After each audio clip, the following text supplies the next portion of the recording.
Uma garrafa térmica tem como função evitar a troca de calor entre o líquido nela contido e o ambiente, mantendo a temperatura de seu conteúdo constante.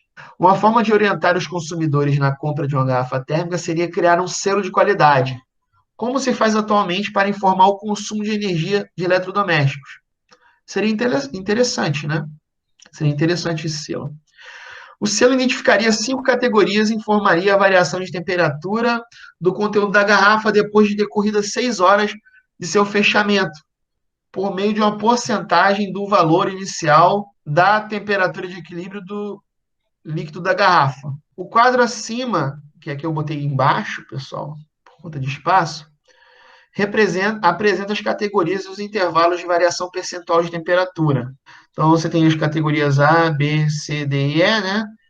A A é que tem a variação percentual menor que 10%, e a E é que vai ter maior que 55%. Seria uma péssima garrafa térmica, né? Uma variação percentual de mais de 50%, né? Seria uma redução aí muito grande. E aí ele continuando aqui o problema, ele fala o seguinte, ó, para atribuir uma categoria a um modelo de garrafa térmica, são preparadas e misturadas em uma garrafa duas amostras de água, uma a 10 graus Celsius e outra a 40 graus, na proporção de um terço de água fria para 2 terços de água quente. A garrafa é fechada.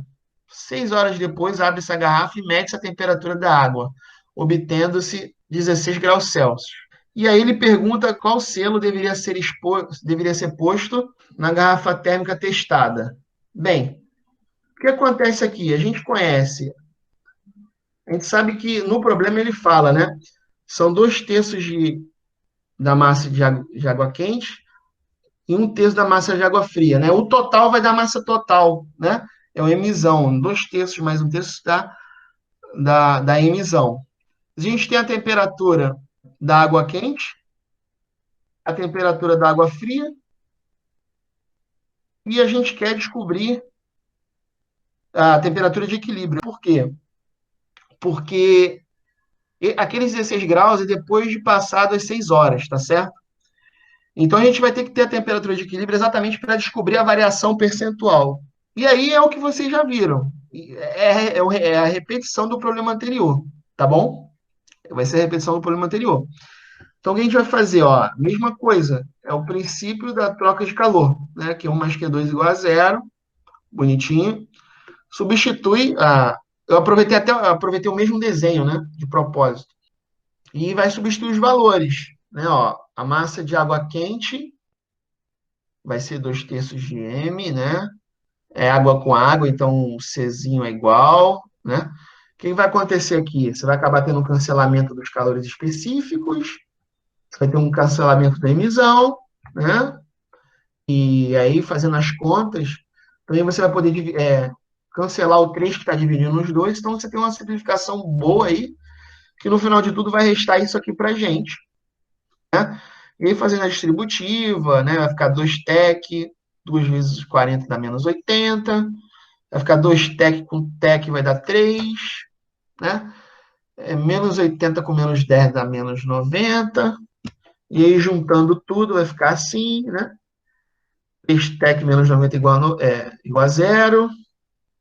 Isolando, a gente vai ter o tec igual a 30. Então, 30 graus vai ser a temperatura de equilíbrio, imediatamente após atingir o equilíbrio.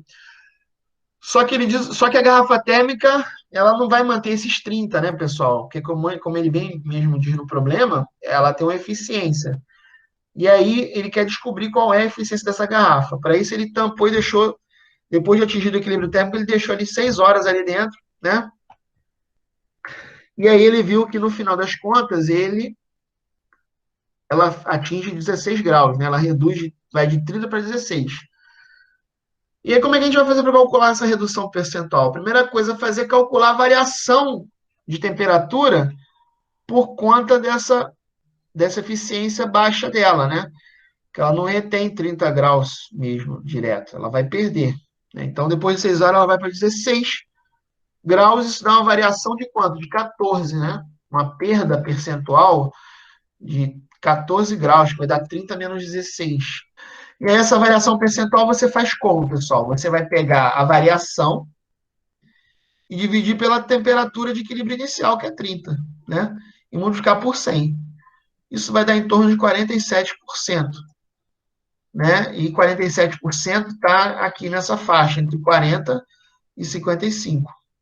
Então a resposta vai ser letra D, né, pessoal?